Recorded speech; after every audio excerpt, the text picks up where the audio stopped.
इसी तरीके से ये लोग एसटी का सूची में आएंगे तो हमारा यहाँ का जितना भी आरक्षण नौकरी में मिलता है सभी ये लोग ले जाएंगे, शिक्षा संस्थान में मिलता है वो भी ले जाएंगे, और जो पॉलिटिकल रिजर्वेशन हो, चाहे वो पंचायत चुनाव हो, लोकसभा हो या विधानसभा हो, सभी जगह ये लोग देखिएगा कि हमारा हकमारी करेंगे। तो ये इसलिए नुकसान है, इसलिए सभी आदिवासी समुदाय इसका विरोध करते हैं। 1300 गाँव इनको अफीम की खेती में के लिए दिया गया था, और इसको आदिवासी लोग अफीम कुर्मी भी बोलते थे। तो ये अंग्रेज का डॉक्यूमेंट में ये ब्रिटिश का तर्क है कि अगर अफीम के खेती के लिए हमको लाया गया था तो आज तो कोई कुर्मी समुदाय का लोग अफीम का खेती नहीं करता है, मुंडा समाज के लोग करते हैं, खूंटी में देख लीजिए, या गुमला सिमडेगा उधर पलामू में लोग करते हैं। तो हम कर रहे होते अगर हमारे पूर्वज अगर ऐसा कर रहे होते तो। ये छोटा नागपुर पे कौन आया? क्या ऐतिहासिक दस्तावेज है उनके पास? लोग तो कहते हैं, उनको लोग नहीं, ये इतिहासकार लोग कहते हैं कि ये लोग मराठा साम्राज्य के आक्रमण से जो मध्य भारत से धीरे धीरे साउथ छोटा नागपुर के साइड में आए, और ये लोग खेतीहर लोग थे, और मराठा साम्राज्य के वहाँ मतलब मराठा शासक के ये लोग सैनिक के रूप में भी काम करते थे। ये आदिवासी समुदाय के लोग हैं, संथाल समुदाय के लोग, मुंडा हो, उरांव, खड़िया, असुर, इस प्रकार के, इनको क्या नुकसान होगा? नुकसान उसी तरीके से होगा जिससे हमें केंद्र सरकार की नियुक्तियों में नुकसान हो रहा है। आज देखिए यूपीएससी, एसएससी सभी जगह मीना जो ट्राइब्स नहीं है वो लोग का हमारा स्टेटस ले करके आज सभी जगह सरकारी नौकरी खा जा रहे हैं आदिवासियों का। उसी तरह से राज्य में एक डोमिनेंट कास्ट है, आप इनका बोली से, इनका रहन सहन से आपको पता चल जाएगा कितना डोमिनेंट है। इस तरीके से ये लोग झूठ बोलते हैं। मैंने अभी शोध विधि के बारे में बताया था, ये लोग न्यूज़ चैनल में पढ़ रहे थे, पहला लाइन नहीं पढ़ रहे थे, दूसरा लाइन पढ़ रहे थे कि आंकड़ों का संकलन में असहभागिता अवलोकन विधि का सहायता। कि किसी भी चीज़ को स्टडी कर रहा है तो सबसे पहले आपको अपने दिमाग के अंदर जो प्री कंसीव्ड आइडियाज़ है उसको बाहर निकालना होगा। एक न्यूट्रल सोच के साथ पढ़िएगा, तब आपको उस फैक्ट के बारे में पता चलेगा सही है या गलत है या बायस्ड है। क्या हो रहा है ना कि कुर्मी समुदाय के जो स्कॉलर्स हैं वो भी जो है डेटा पेश कर रहे हैं, फैक्ट लेकर आ रहे हैं, और इधर जो आदिवासी समुदाय से लोग हैं वो लोग भी डेटा और फैक्ट लेकर आ रहे हैं। लेकिन इसमें लोग कंफ्यूज हो जा रहे हैं कि आखिर सच कौन बोल रहा है। 0.8% केवल एसटी का पॉपुलेशन है, लेकिन फिर भी वो 6 शेड्यूल में आता है। चलिए अब मैं दूसरा स्टेट के बारे में बताता हूँ। अरुणाचल प्रदेश 68.8% पॉपुलेशन है, फिर भी वो 6 शेड्यूल स्टेट में नहीं आता है।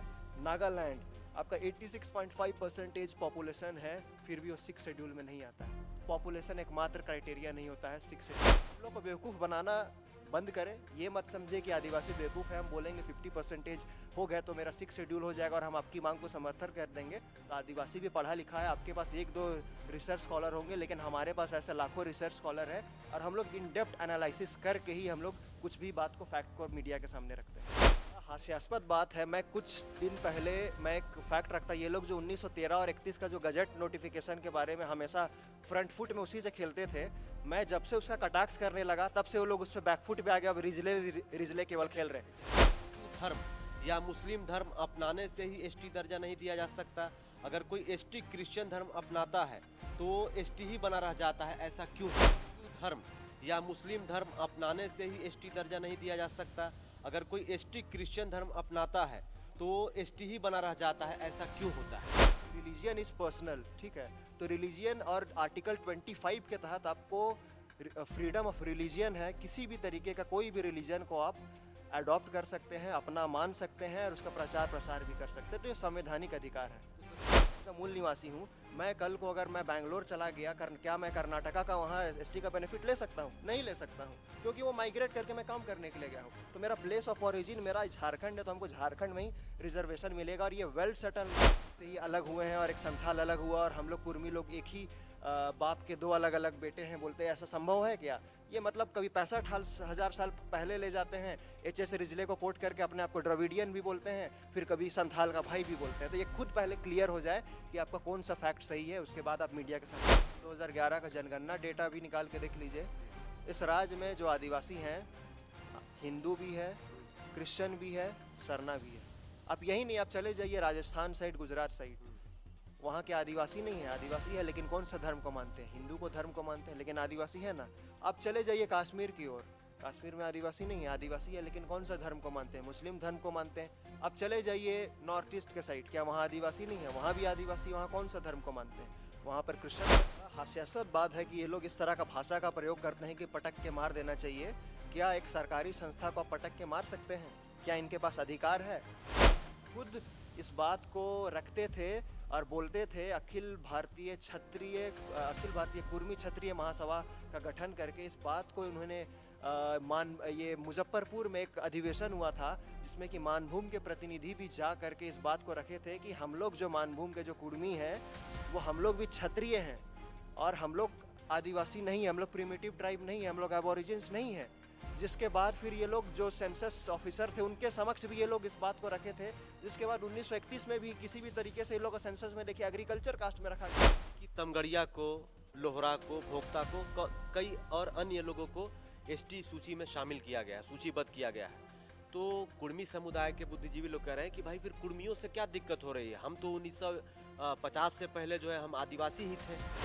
कार्मिक विभाग के द्वारा, केंद्र सरकार के डीओपीटी के द्वारा भी ये वेल सेटल लॉ है, संकल्प निकला हुआ है, राज्य सरकार के द्वारा भी, और सुप्रीम कोर्ट भी कई मामले में इस चीज़ को फैसला दे चुकी है कि रिजर्वेशन का बेनिफिट आप अपना स्टेट में ही ले सकते हैं। असम में इसलिए नहीं है क्योंकि रिजर्वेशन का बेनिफिट, ट्राइब है वो, रिजर्वेशन का बेनिफिट लेने के लिए लोकेलिटी और प्लेस ऑफ ओरिजिन होना ज़रूरी है।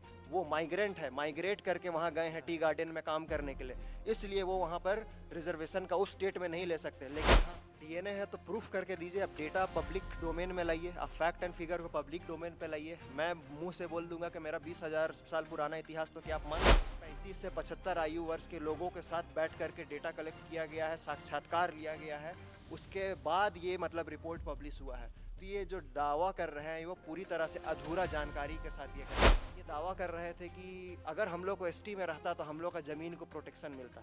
अरे भाई, इसके तहत तो आपका ज़मीन को भी प्रोटेक्शन मिल ही रहा है। जब सीएनटी एक्ट का अधूरा जानकारी रखना घातक होता है। मेरे पास ये कास्ट लिस्ट है सीएनटी एक्ट का, इसमें कुल मिलाकर के अभी 32 से 33 ट्राइब्स हुए हैं। पुरान को लास्ट में ऐड किया गया है। काका कालेकर कमेटी बना था और 1955 में उन्होंने रिपोर्ट सौंपा। कुर्मी को तो बैकवर्ड कास्ट में रखे थे। इसके बाद जब आपका मंडल कमीशन बना उसमें भी आपका कुर्मी लोग को बैकवर्ड कास्ट में रखे हैं, बैकवर्ड क्लासेस में रखे। तो फिर कहाँ आप बोल रहे हैं कि हमको आदिवासी में, आप दत्त थे। जोहार, नमस्कार। झारखंड में आदिवासी वर्सेस कुर्मियों का मुद्दा जोरों से तुल पकड़ रहा है और तुल इस प्रकार से पकड़ लिया है कि आदिवासी समाज भी अब खुल के विरोध करने लगा है। जैसा कि आप लगातार खबरों में देख रहे होंगे कि लगातार बयानबाजी भी शुरू हो गया है दोनों तरफ से। कल 20 सितंबर को कुर्मी समुदाय के लोग झारखंड के 40 स्टेशन पर जो है रेल टेका डहर छेका आंदोलन करने वाले हैं। साथ ही साथ आदिवासी समुदाय के लोग राजभवन के समक्ष एक दिवसीय विरोध प्रदर्शन करेंगे, वो भी एक प्रकार से धरना देंगे। तो बहुत सारी जो है बातें निकल कर आई है। लाली कमीशन का लोग हवाला दे रहे हैं, लुकुर कमेटी का हवाला दे रहे हैं, 65,000 पुराना डीएनए बता रहे हैं कुर्मी समुदाय के लोग। इन तमाम मुद्दों पर बातचीत करने के लिए हमारे साथ आदिवासी समाज से आने वाले युवा नेता, सोशल एक्टिविस्ट शशि पन्ना जी मौजूद हैं। इनसे जानते हैं इस पूरे विषय में कि इनका क्या कहना है। दादा, आपको झारखंडी जोहार रहेगा। भोकाल टीवी के सभी दर्शकों को झारखंडी जोहार। शशि जी, पूरा मामला आप देख रहे होंगे, समझ रहे होंगे कि क्या चल रहा है। मेरा पहला सवाल आपसे ये रहेगा, क्योंकि कुर्मी और कुनबी इसका तो आपने खुलासा कर दिया है कि क्या है अलग अलग चैनलों में। अभी कुर्मी समुदाय के एक सोशल एक्टिविस्ट हैं, उन्होंने कहा कि लाली कमीशन में साफ साफ लिखा है कि झारखंड के 24% अनुसूचित जनजाति और 24% कुर्मी यानी गैर आदिवासी, इनको मिला के 48 से 50% आबादी होती है, तब जाके झारखंड का गठन हुआ है। मेरा इन लोगों का तथ्य सुन करके कभी कभी हंसी भी आता है। इनका अज्ञानता का लेवल आप देखिए। लाली कमीशन किस लिए बना था? क्या कुर्मी को आदिवासी में शामिल करने के लिए बना था, या अलग राज्य का मांग जो किया गया था उसका रिपोर्ट देने के लिए बना था? किस लिए बना था वो खुद एक स्पष्ट कीजिए। पहला। दूसरा चीज़ ये है कि आपका कोई संगठन है, मेरा कोई एक संगठन है, ठीक है। जैसे अभी एक एग्जाम्पल के तौर पे दे रहे हैं कि अभी आदिवासी कुर्मी समाज करके ये संगठन बनाए हैं। मान लेते हैं कि ये लोग कोई डीसी, कराची डीसी को आवेदन दिए हैं कि आदिवासी कुर्मी समाज द्वारा कल हम लोग को 20 तारीख से रेल टेका आंदोलन कर रहे हैं, ठीक है, एक आवेदन दिए हैं उसको। कल को अगर मान लीजिए डीसी उसी आधार पर एसपी या फिर एसडीओ को लॉ एंड ऑर्डर संधारित करने के लिए वो रेफरेंस लेके लिखते हैं कि आदिवासी कुर्मी समाज द्वारा रेल टेका आंदोलन किया जा रहा है, इसलिए आप विधि व्यवस्था बनाए रखिए उस लेटर का रेफरेंस दे करके, तो क्या इसका मतलब सरकारी दस्तावेज में आपका रेफरेंस लिया जा रहा है, तो क्या इसका मतलब आदिवासी हो गया क्या? इसी तरह का बात है लाली कमीशन में भी। जो इनका प्रतिनिधि जिस आपका संगठन के नाम से वो अपना मांग दिए थे, उसी आधार पे उन्होंने रिकमेंडेशन किया। तो इसीलिए उनका वो लिखा हुआ है कि गैर सरकारी आदिवासी वर्ड लिखा हुआ है उसमें। तो इससे ये तो प्रूव नहीं होता है कि ये आदिवासी है। ये तर्क ही नहीं, लॉजिकल बात है कि वो ऐसा लिख दिए हैं तो वैसे आप जिस संगठन के नाम पे जिस आधार पे, जैसे मैंने उदाहरण बताया, आप देंगे उसी आधार पे वो लेटर भी आगे फॉरवर्ड हो। ये सब इलॉजिकल है, ठीक है, पहला बात ये है। तो इसलिए लाली कमीशन वाला जो ये बात कर रहे हैं कि हम गैर सरकारी आदिवासी है, ये तर्कहीन है, ये फैक्चुअल एरर है इस पे, और ये आपको कहीं से भी प्रूफ नहीं करता है कि ये आदिवासी है। वो तो यहाँ तक कह रहे हैं कि जब झारखंड गठन हो रहा था तो हमको आदिवासी में गिन लिए, और जब झारखंड अलग हो गया तब जो है अब हमको अलग कर दिए। आदिवासी में कहाँ गिने हैं, डेटा दिखा दीजिए वो लोग। जब 1953 में आपका जो ओबीसी को काका कालेकर कमेटी बना था और 1955 में उन्होंने रिपोर्ट सौंपा, कुर्मी को तो बैकवर्ड कास्ट में रखे थे। इसके बाद जब आपका मंडल कमीशन बना, उसमें भी आपका कुर्मी लोग को बैकवर्ड कास्ट में रखे हैं, बैकवर्ड क्लासेस में रखे। तो फिर कहाँ आप बोल रहे हैं कि हमको आदिवासी में? आप तथ्य दिखाइए। हम तो आपको तथ्य दे रहे हैं कि आप काका कालेकर कमेटी को देख लीजिए, मंडल कमीशन का भी जो अनुशंसा था उसमें भी देख लीजिए, आप लोग को बीसी कैटेगरी में रखा गया। आप कैसे बोल दे रहे हैं आदिवासी? ये लोग कुछ भी मतलब बोल देते हैं। मैं इसलिए कहा कि इनका वक्तव्य सुन के कभी कभी हमको हंसी आता है कि कहाँ से ये लोग फैक्ट गैदर कर रहे हैं। एक और शशि जी फैक्ट है, वो बोल रहे हैं कि 1908 में सीएनटी एक्ट बना। बोल रहे हैं कि सीएनटी एक्ट में जिनकी जमीनें लाई गई थी वो कौन लोग थे। एचएस रिजले साहब ने भी जो है उनको डिफाइन किया है, कुर्मी समुदाय के लोग उस समय। देखिए, जब सीएनटी एक्ट का अधूरा जानकारी रखना घातक होता है। मेरे पास ये कास्ट लिस्ट है सीएनटी एक्ट का, इसमें कुल मिलाकर के अभी 32 से 33 ट्राइब्स हुए हैं। पुरान को लास्ट में ऐड किया गया है इस 2 साल पहले, और 22 एसटी समुदाय हैं जो आपका सीएनटी एक्ट के अंदर उनका लैंड प्रोटेक्टेड है। 51 ओबीसी कम्युनिटी है जिसका लैंड सीएनटी के अंदर प्रोटेक्टेड है। ये लिस्ट आखिर बना कब? 1908 में तो एसटी एससी ओबीसी अलग अलग लिस्ट नहीं था। ये लगभग 1980 का दशक के आसपास ये अमेंडमेंट हुआ, उसके बाद डाला गया है। तो ये कैसे बोल रहे हैं कि हमको किस आधार पर डाला गया? ये खुद देखेंगे इसमें, तो इसमें सीएनटी एक्ट में ये लोग का बैकवर्ड क्लासेस का जो लिस्ट है उसमें ये लोग को डाला गया है। तो आपको सिर्फ सीएनटी एक्ट में एसटी का ज़मीन नहीं है, एससी का भी है, ओबीसी का ज़मीन है। इस बात को समझना पड़ेगा। ये बोल रहे हैं कि सीएनटी एक्ट में ज़मीन है तो हम भी आदिवासी हो गए, एबोरिजिन, ये पूरी तरह से गलत है। सीएनटी एक्ट में एससी एसटी ओबीसी तीनों का है, बस फ़र्क इसमें यह है कि एसटी का ज़मीन एसटी ही ले सकता है डीसी का परमिशन से with in same police station. SC और ओबीसी का ज़मीन डीसी का परमिशन के आधार पर विद इन सेम डिस्ट्रिक्ट में वही बीसी और एससी कम्युनिटी के लोग ले सकते हैं। बस फर्क यही है। तो ये आधार गलत है? ये आधार गलत है। जस्ट बिकॉज कि आपका लैंड भी सीएनटी में आता है तो इसका मतलब ये नहीं हो जाता है कि आप आदिवासी हैं। ये तर्कहीन बात है। और इसका एक और दावा होता है कि मैं आप लोग का इंटरव्यू सुन रहा था, एक और ये दावा कर रहे थे कि आपने सर सवाल पूछा था कि क्यों आप लोगों को हटाया, तो ये दावा कर रहे थे कि अगर हम लोग को एसटी में रहता तो हम लोग का ज़मीन को प्रोटेक्शन मिलता। अरे भाई, इसके तहत तो आपका ज़मीन को भी प्रोटेक्शन मिल ही रहा है, ठीक है। और इसके बाद मैं आपको सेक्शन 49 के बारे में बता रहा हूँ। यहाँ तक कि जो एसटी लैंड भी सीएनटी एक्ट में प्रोटेक्टेड है, उसको भी राज्य सरकार चाहेगा तो सेक्शन 49 के तहत माइनिंग और इंडस्ट्रीज पर्पस से एक्विजिशन कर सकता है। तो ये क्या लॉजिक दे रहे हैं? सब बहाना है, तर्कहीन बात है ये। अच्छा, ये जो अंग्रेजों के समय का डॉक्यूमेंट पेश कर रहे हैं और दिखा रहे हैं कि उस समय जो है हम लोग जो है प्रिमिटिव ट्राइब्स थे, अलग अलग चीज़ों के बारे में बता रहे, तो ये डॉक्यूमेंट्स कहाँ से आ रहा है आखिर? फिर देखिए, pre independence document and post independence document दोनों का अवलोकन करना ज़रूरी है जी। जो एच रिजले के बारे में इनको जिक्र करते हैं, एक्चुअल में देखेंगे उनका, मैं भी पढ़ रहा था, बहुत सारा फैक्चुअल एरर है उस बुक में। मुंडा को द्रविडियन बोल दिया, बल्कि आप जानते हैं मुंडा द्रविडियन नहीं है। एच रिजले के बारे में इनको जिक्र करते हैं, एक्चुअल में देखेंगे उनका, मैं भी पढ़ रहा था, बहुत सारा फैक्चुअल एरर है उस बुक में। मुंडा को द्रविडियन बोल दिया, बल्कि आप जानते हैं मुंडा द्रविडियन नहीं है, ठीक है। उसी तरह से इनको भी likely to be a Dravidian कह दिए हैं, बल्कि इनका लैंग्वेज जो है द्रविडियन से कहीं मेल नहीं खाता, इंडो आर्यन लैंग्वेज है इनका। तो ये बहुत सारा फैक्चुअल एरर है उसमें, और सिर्फ 6 साल के अंदर में वो बुक पब्लिश किया गया है। 1885 से लेकर 1885 से लेकर के 1891 तक रिसर्च हुआ है, और ये पूरा बंगाल के ट्राइब्स और कास्ट के बारे में लिखा हुआ था। देखिए, कुर्मी, कुड़मी और कुणबी एक ही है एक्चुअल में, देखा जाएगा, बस उच्चारण का फर्क है। अब दूसरे राज्य में चलेंगे, बिहार में, तो वहाँ रा का ज़्यादा उच्चारण होता है। और झारखंड में अगर आप देखेंगे तो ड़ा का ज़्यादा उच्चारण होता है। तो इसीलिए यहाँ पर कुर्मी के नाम से जाना जाता है। क्या एक 6 साल में पॉसिबल है कि इन डेप्थ आप एक एक कम्युनिटी को बंगाल का पढ़ लें और उसके बाद अध्ययन एक रिपोर्ट दे सकते हैं? मुझे नहीं लगता है, क्योंकि एक पीएचडी स्कॉलर होने के नाते आपको कोई भी रिसर्च करने में लगभग मिनिमम 3 से 4 साल 5 साल लग ही जाता है, या 6 साल भी लग जाता है सिर्फ एक कम्युनिटी पे स्टडी करने पे। ये तो एक जनरलाइज स्टडी है, ये किसी भी तरह का एक सिंगल कम्युनिटी के पे स्टडी नहीं किया गया, एक जनरलाइज स्टडी है। जैसे एससी रॉय ने स्टडी किया था, वो एक स्पेशलाइज था। For example Mundas and their country, वो केवल मुंडाओं के ऊपर में था, उरांव लोग के बारे में था, तो उरांव के बारे में केवल था वो। उसी तरह से खड़िया हो गया तो खड़िया के केवल बारे में था। तो एक स्पेशलाइज स्टडी था, उसमें पूरा इन डेप्थ डिटेल्स दिया हुआ था। लेकिन जो एच एस रिजले बोल रहे हैं वो इन डेप्थ एनालिसिस नहीं है, वो ऊपरी सतह तौर पर रिसर्च किया गया है और उसमें बहुत सारा फैक्चुअल एरर है, जो बाद में बहुत सारे इतिहासकार हो या सोशियोलॉजिस्ट लोग हो उसको बाद में उसको करेक्ट भी किए हैं।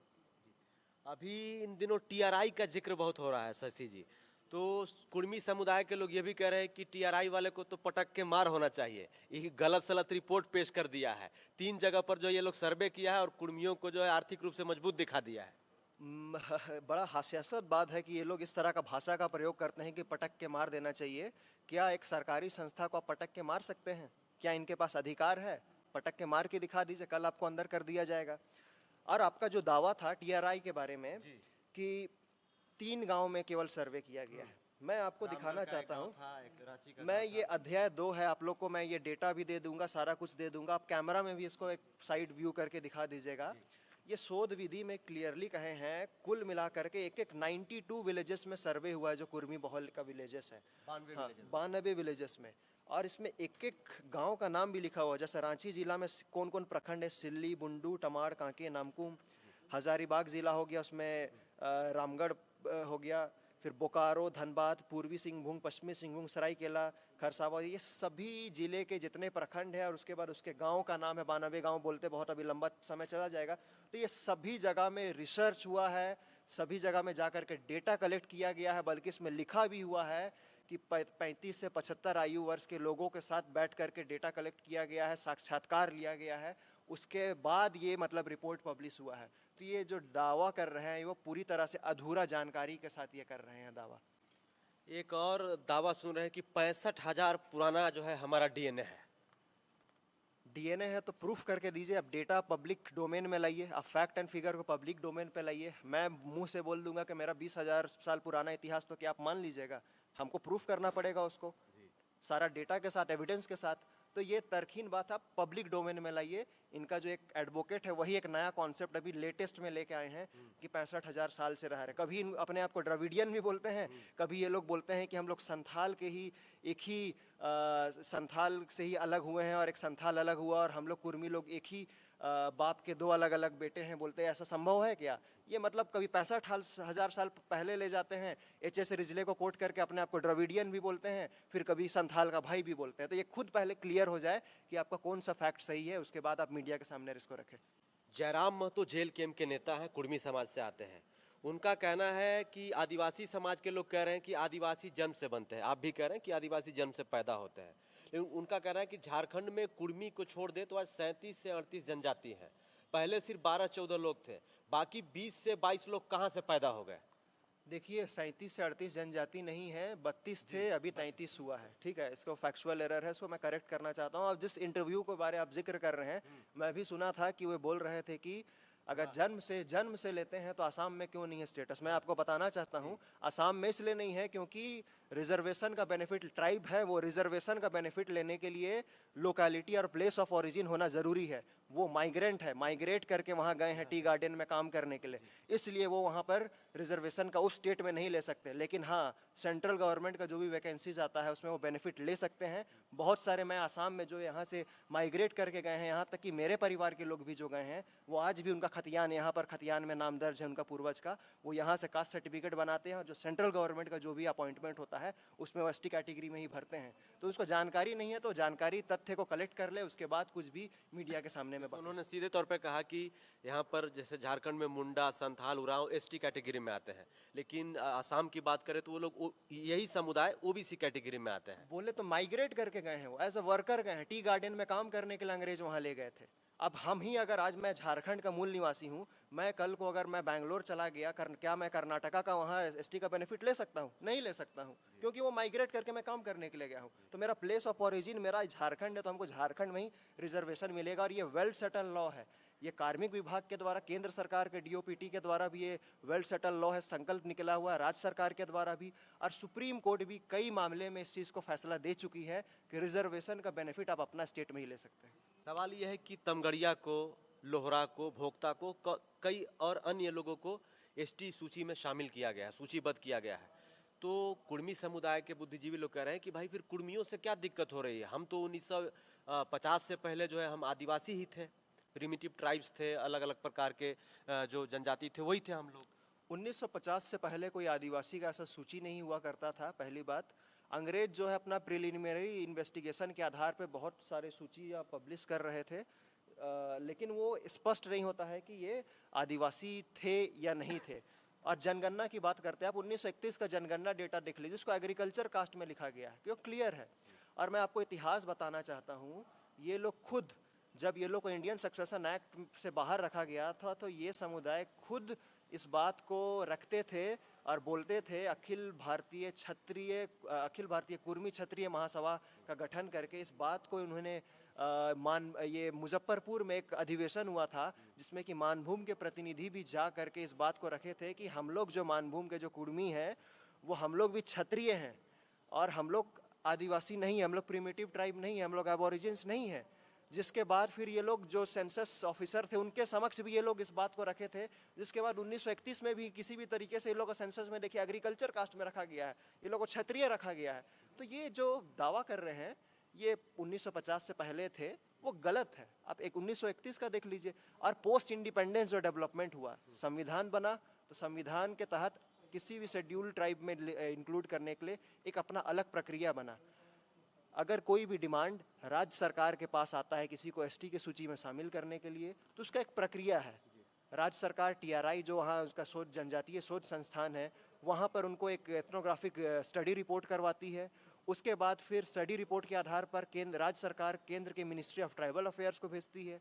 Ministry of tribal affairs registrar general of India और national commission of scheduled tribes को फर्दर स्टडी के लिए और इसको देखने के लिए ये भेजती हैं। फिर वहाँ से जब सारा स्टेज पास हो जाने के बाद तब जा करके इनको है कि आपका लोकसभा और राज्यसभा में विधेयक पास होता है। फिर उसके बाद आर्टिकल 342 के तहत प्रेसिडेंशियल नोटिफिकेशन निकल करके एसटी का सूची में पब्लिश किया जाता है। तो ये प्रक्रिया है। ये तो संविधान बनने के बाद ये प्रक्रिया स्थापित हुआ।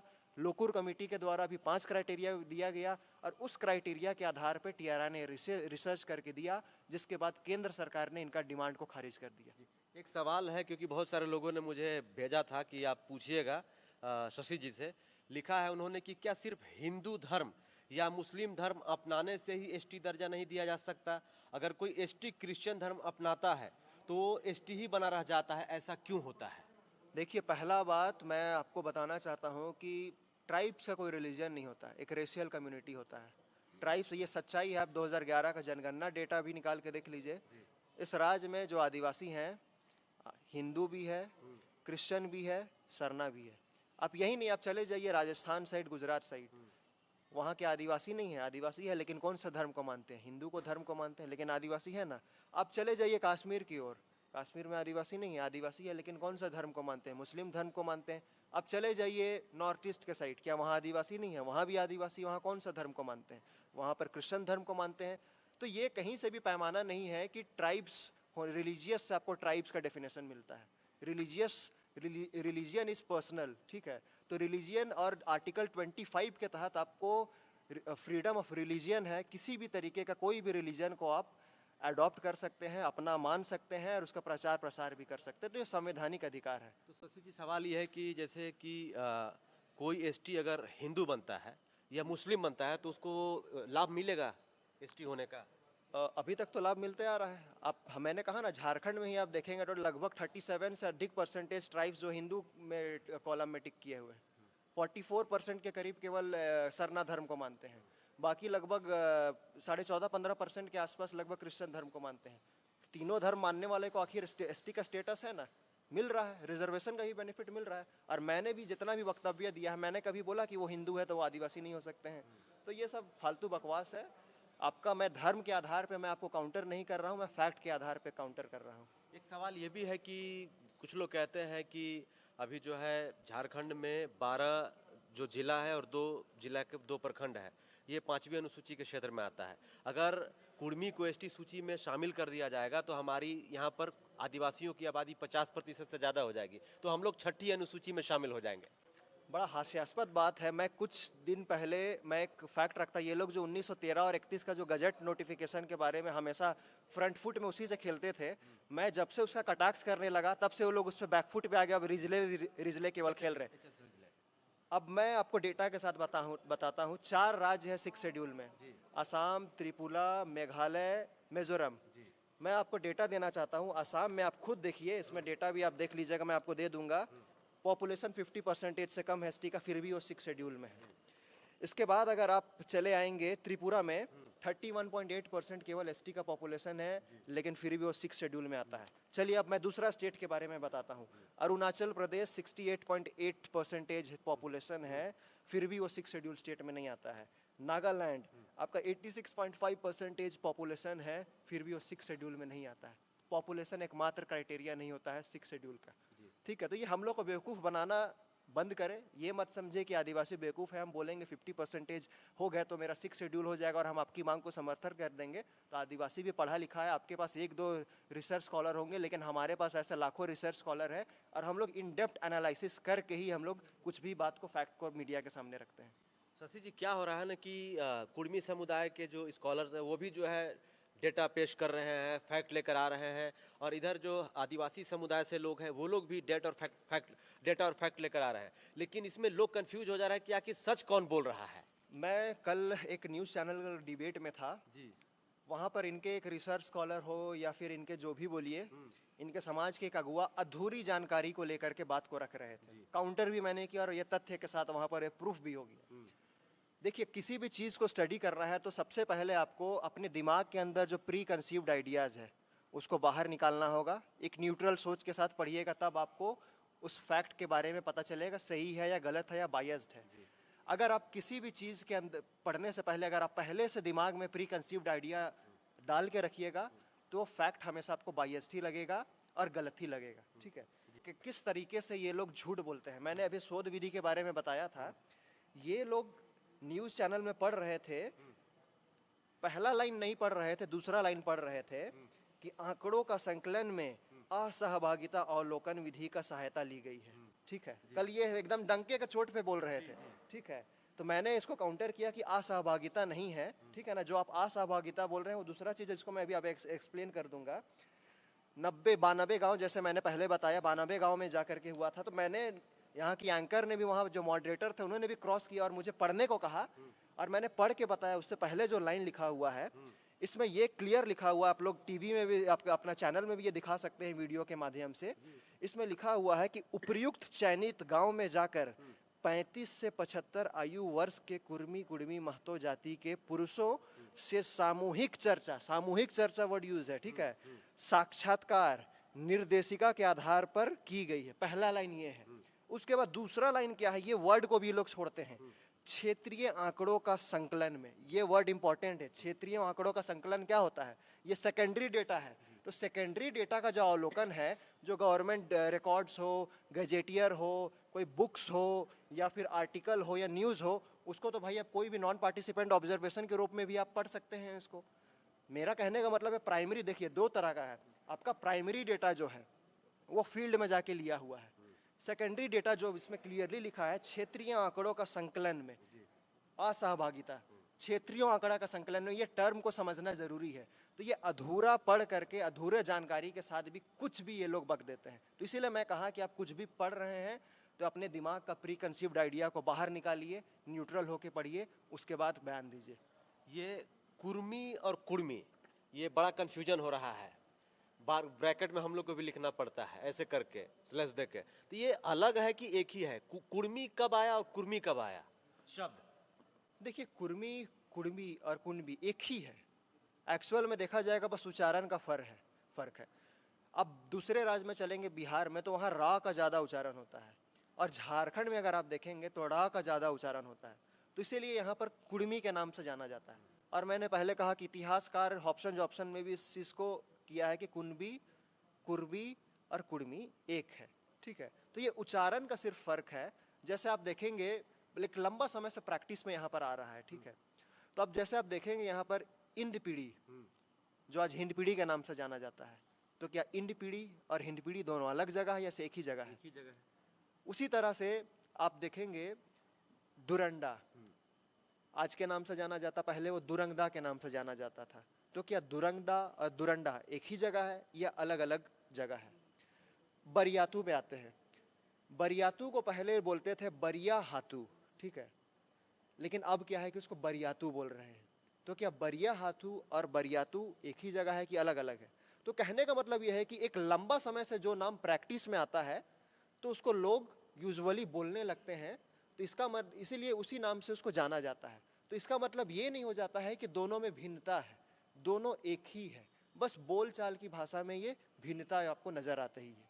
तो ये जो दावा है कि बिहार के कुर्मी अलग है, झारखंड के कुर्मी अलग है, ये दावा क्या? बिल्कुल गलत है दावा, बिल्कुल। और इनके अभी हाल फिलहाल में राम टहल चौधरी जी का इंटरव्यू भी सुन रहा था, वो भी इस बात का खंडन कर रहे थे। वो भी बोल रहे थे कि कुर्मी कुर्मी एक है, लोग बेकार का कचड़ा में फंस रहा है, इसमें कुछ नहीं होगा, यहीं आप लोग लटक जाइएगा। उनके खुद नेता लोग एक्सेप्ट कर रहे हैं इस बात को। अच्छा, एक अगर मान लीजिए, अगर ऐसे हम लोग मानते हैं, मान लीजिए कि अगर कुर्मी समुदाय को एसटी में सूचीबद्ध किया जाता है, तो जो यहाँ के आदिवासी समुदाय के लोग हैं, संथाल समुदाय के लोग, मुंडा, हो, उरांव, खड़िया, असुर, इस प्रकार के, इनको क्या नुकसान होगा? नुकसान उसी तरीके से होगा जिससे हमें केंद्र सरकार की नियुक्तियों में नुकसान हो रहा है। आज देखिए यूपीएससी, एसएससी सभी जगह मीना जो ट्राइब्स नहीं है वो लोग का हमारा स्टेटस ले करके आज सभी जगह सरकारी नौकरी खा जा रहे हैं आदिवासियों का। उसी तरह से राज्य में एक डोमिनेंट कास्ट है, आप इनका बोली से, इनका रहन सहन से आपको पता चल जाएगा कितना डोमिनेंट है ये लोग। इसी तरीके से ये लोग एसटी का सूची में आएंगे तो हमारा यहाँ का जितना भी आरक्षण नौकरी में मिलता है सभी ये लोग ले जाएंगे, शिक्षा संस्थान में मिलता है वो भी ले जाएंगे, और जो पॉलिटिकल रिजर्वेशन हो, चाहे वो पंचायत चुनाव हो, लोकसभा हो या विधानसभा हो, सभी जगह ये लोग देखिएगा कि हमारा हकमारी करेंगे। तो ये इसलिए नुकसान है, इसलिए सभी आदिवासी समुदाय इसका विरोध कर रहे हैं। शशि जी, आप जानकार व्यक्ति हैं, रिसर्च करते हैं, तमाम चीज़ों के बारे में जो है पढ़ते हैं। सवाल ये है मेरा कि बहुत ये चर्चा हो रही है कि छोटा नागपुर का जो क्षेत्र है उस पर सबसे पहले कौन आया, कौन बसा, कहाँ से आया, इस पर बड़ी चर्चा हो रही है, इसके बारे में थोड़ा बताइए। देखिए, छोटा नागपुर पे कौन आया, क्या ऐतिहासिक दस्तावेज है उनके पास? लोग तो कहते हैं, उनको लोग नहीं, ये इतिहासकार लोग कहते हैं कि ये लोग मराठा साम्राज्य के आक्रमण से जो मध्य भारत से धीरे धीरे आपका ये इधर ये साउथ छोटा नागपुर के साइड में आए हैं, और ये लोग खेतीहर लोग थे, और मराठा साम्राज्य के वहाँ पर मतलब मराठा शासक के ये लोग सैनिक के रूप में भी काम करते थे। तो जैसा जैसे उनका क्षेत्र बढ़ते रहा, कहा जाता है, इतिहासकार कहते हैं कि लगभग 1700 शताब्दी के आसपास, 1700 के आसपास में, 1730-40 के आसपास में, उस समय उनका छोटा नागपुर के एरिया में आना शुरू हुआ, आगमन हुआ। और उसके बाद फिर एक बार बहुत सारा गजेटियर में भी इस चीज़ का जिक्र किया हुआ है कि 1300 गांव इनको अफीम की खेती में के लिए दिया गया था, और इसको आदिवासी लोग अफीम कुर्मी भी बोलते थे। तो ये अंग्रेज का डॉक्यूमेंट में ये ब्रिटिश का तर्क है कि अगर अफीम के खेती के लिए हमको लाया गया था, तो आज तो कोई कुर्मी समुदाय का लोग अफीम का खेती नहीं करता है, मुंडा समाज के लोग करते हैं, खूंटी में देख लीजिए, या गुमला सिमडेगा उधर पलामू में लोग करते हैं। तो हम कर रहे होते, अगर हमारे पूर्वज अगर ऐसा कर रहे होते तो। देखिए, खुद से करना बाय कास्ट उसका ऑक्यूपेशन नहीं हो सकता, मैं मानता हूँ, लेकिन अंग्रेज क्योंकि अफीम को एक कॉमर्शियलाइजेशन के तौर पे इसको दूसरे देश में, क्योंकि यहाँ पर अफीम का कंजम्पशन नहीं होता था, तो यहाँ पर अफीम उगा करके ये लोग दूसरे देश है जैसे चाइना हो या अन्य कंट्री को ये लोग अफीम का व्यापार करते थे अंग्रेज। तो देखते थे कि ये खेतीहर लोग हैं, ये लोग अच्छा खेती कर रहे थे, तो इसलिए इनको अफीम का खेती करने के लिए दिया गया था। मैं थोड़े बोल रहा हूँ कि इनका ऑक्यूपेशन है अफीम का खेती करने का, मैं तो कभी नहीं बोल रहा हूँ। अंग्रेज इनको अफीम का खेती करने के लिए दिए थे 1300 गाँव, जिसके बाद में विरोध भी हुआ था, बहुत जगह विद्रोह भी हुआ था। तो ये हाँ, ये मैंने इस बात को क्लियर करना चाहता हूँ कि ये कन्फ्यूज़न क्रिएट नहीं होना चाहिए। मैं कुर्मी समाज को नहीं बोल रहा हूँ कि वो अफीम का खेती करते थे, अंग्रेज उनसे अफीम का खेती करवाए थे। ये क्लैरिटी के साथ मैं कहना चाहता हूँ।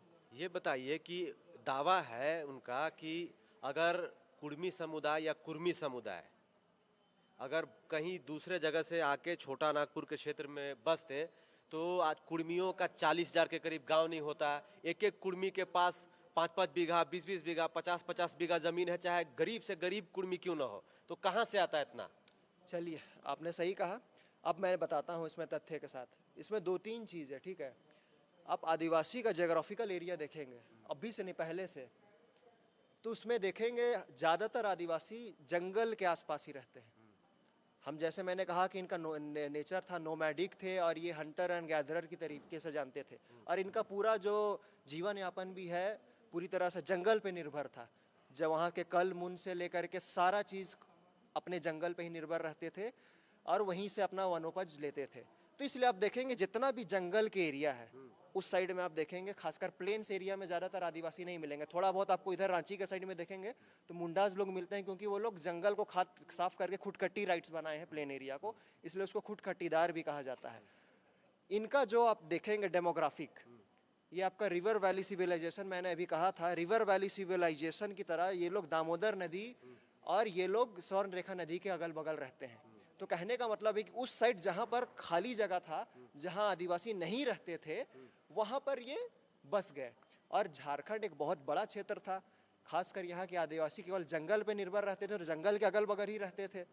और ये जो खाली जगह जो जितने भी आप बोल रहे हैं, उत्तरी छोटा नागपुर का क्षेत्र हो चाहे इस साइड का, वहीं पर ये केवल पाए जाते हैं। इनका दावा तो अगर आप बोलेंगे तो ये भी बोल रहे थे, इनका एक प्रवक्ता देख रहे थे, इनका प्रवक्ता बोलिए या जो भी बोलिए, ये बोल रहे थे कि अल्बर्ट एक्का चौक से उधर हम लोग का एरिया है और इधर मुंडा लोग का एरिया है। क्या ये बात सच है? आप ओरमांझी में जाके देखिए, ओरमांझी में मुंडा लोग नहीं रहते हैं। आप उससे आगे चले जाइए, आपका बोकारो गोमिया साइड में भी देखिए, वहाँ पर भी अच्छा खासा आदिवासी लोग रहते हैं। तो ये कुछ भी यहाँ पर मतलब बोल देते हैं अपना फैक्ट को डिफेंड करने के लिए। तो दूसरी बात मैं आपको ये बताना चाहता हूँ, मैं इस बात को मानता हूँ कि एक समुदाय, मैं कल भी इस बात को कहा था न्यूज़ चैनल में कि एक टर्म है कल्चरल एसिमिलेशन। कोई भी समुदाय, कोई एक जगह में अगर 2 से 3 समुदाय रहता है तो होता क्या है कि बहुत लंबे समय से अगर रह रहे हैं तो एक दूसरे का जो कल्चर है या तो उसको अडॉप्ट कर लेते हैं, या तो मिक्स हो जाता है, या तो किसी भी तरीके का उससे नया संस्कृति उत्पन्न हो जाता है। तो ये लोग भी लगभग 1700 ईस्वी से यहाँ लगभग रह रहे हैं, लगभग इनका भी ठीक ठाक इतिहास है।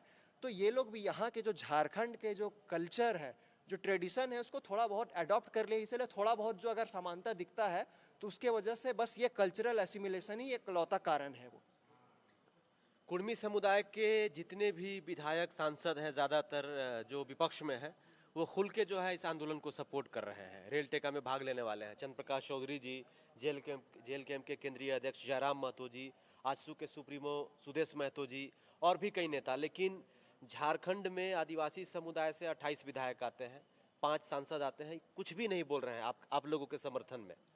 देखिए, हम लोगों ने यहाँ तक कि जितने भी सामाजिक संगठन हैं, किसी ने अभी तक किसी भी अपने आदिवासी विधायकों का हम लोगों ने समर्थन ना मांगा है, ना भी हम लोग उनके पास गए हैं।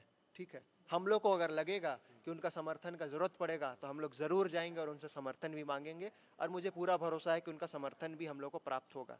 आपने कहा कि कुर्मी समुदाय के द्वारा पूरी तरीके से उनको आंदोलन का समर्थन मिल रहा है। देखिए, कौन समर्थन कर रहा है इनको? 2 पॉलिटिकल पार्टी समर्थन कर रही है।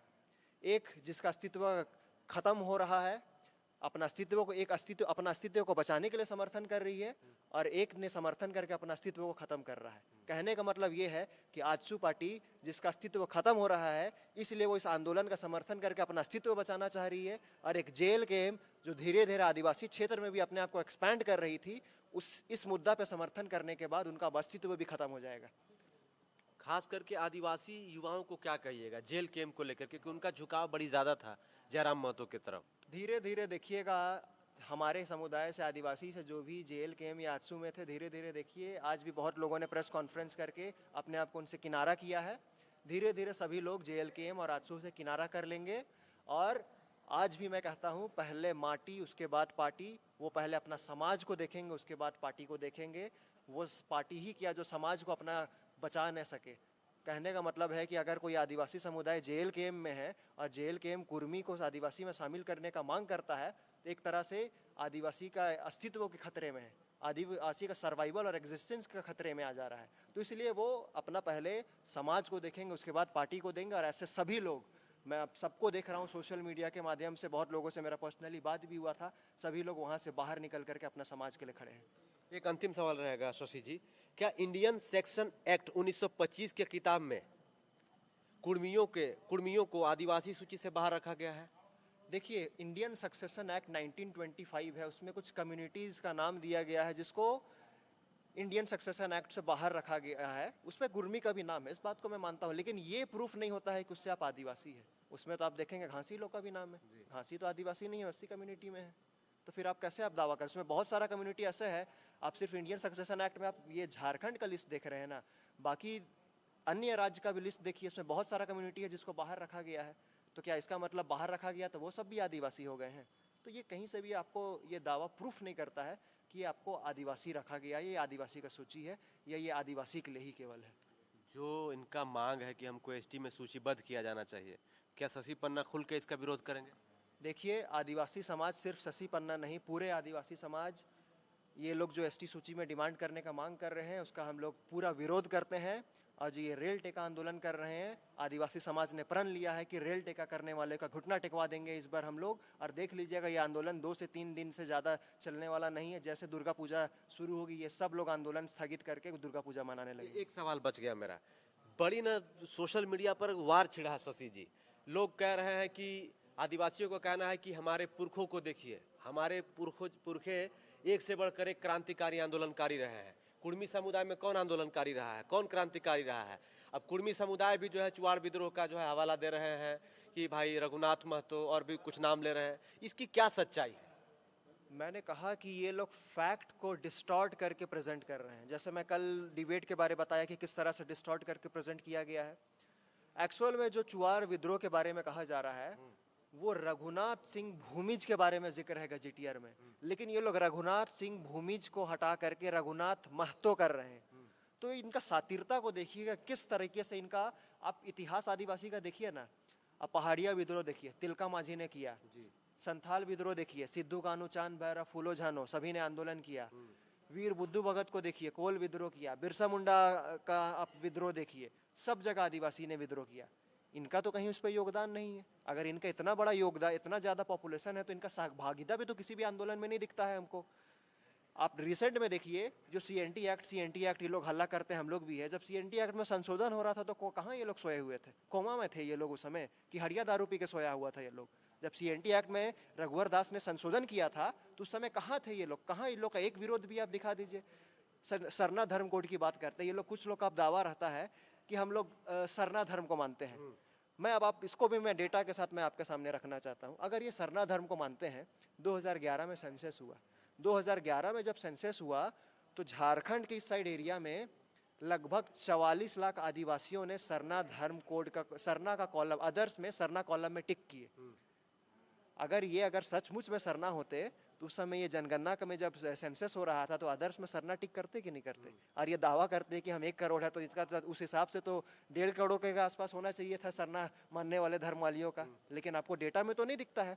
लेकिन अब देखिएगा, अब ये लोग अभियान चला रहे हैं करम मनाने का, सरहुल मनाने का, विश्व आदिवासी दिवस मनाने का। और अब ये भी ये लोग अभियान चलाने वाले हैं 2027 का जनगणना में कि हम लोग सरना धर्म कोड में टिक मारेंगे। ठीक है ना? तो ये कहीं से चलने वाला नहीं है, आंकड़ा मरता नहीं है। हमारे पास 2011 का भी सेंसस डेटा है, 2001 का भी सेंसस डेटा है। जब आप वहाँ पर चालाकी कीजिएगा तो हमारे पास काउंटर करने के लिए 2011 और 2001 का डेटा भी मौजूद है। जी चलिए, हमारे साथ सोशल एक्टिविस्ट शशि पन्ना जी बात करने के लिए मौजूद थे। उम्मीद करते हैं कि जो आपने सवाल हमें दिया था, जिस बात को लेकर आपको डाउट था, वो क्लियर हो गया है। इन्होंने बखूबी हर सवाल का जो है जवाब दिया है।